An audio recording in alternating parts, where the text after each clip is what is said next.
Kung iniisip mo na si Tita Ivy ang makakapigil ng sumpa, naku, ngayon pa lang binabalaan na kita. Malakas ang kutob kung magkakamali lang kayo ulit ni Daddy Bong. Alam mo, malaki talaga ang tiwala ko kay Tita Camila eh. At hindi si Tita Ivy ang bagay na mami sa'yo. Si Tita Camila, nakikita ko talaga na totoo yung pagmamalasakit niya sa'yo. Gusto ko rin naman si Tita Camila. Pero, okay din naman si Tita Ivy. At saka, siya yung gusto ni Daddy.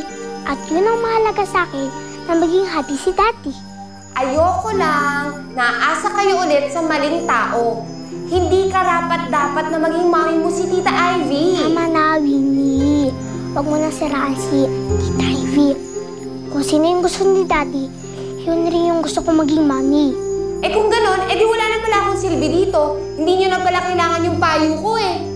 Winnie, hindi naman yun yung ibig kong sabihin eh. Huwag ka mag-alala, Daisy. Simula ngayon, hindi na ako makikialam sa desisyon nyo ng daddy mo.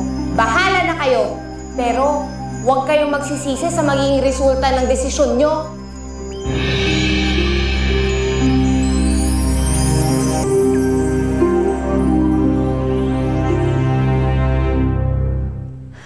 Bong?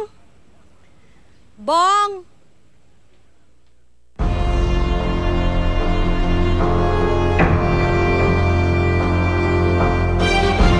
Sino naman nagsabi sa'yo na pwede ka lang basta-basta pumasok dito, ha?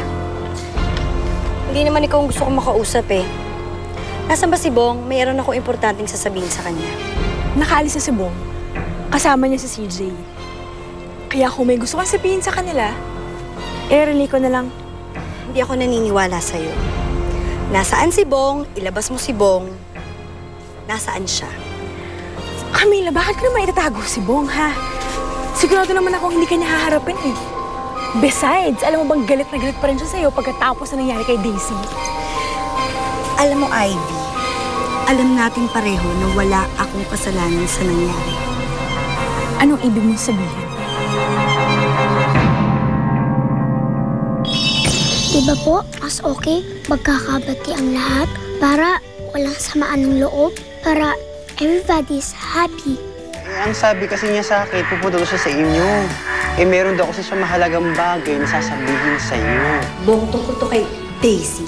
Alam ko na kung sino yung pakana. Muntik na siyang malunod. Hindi na ako nababagay dito. Aalis na lang ako. Sana nga tama ka sa pagpili mo kay Tita Ivy. Bong, magkakasabwat sila. Namumukhaan mo pa sila. Parang ganyan yung mga itsura. Handa na ako umalis. Paalam mundo ng mga tao. Do you honestly believe na kaya namin saktan sa Daisy? Bong, kanino ka maniniwala? Sa kanila o sa akin na kadugo ng anak mo?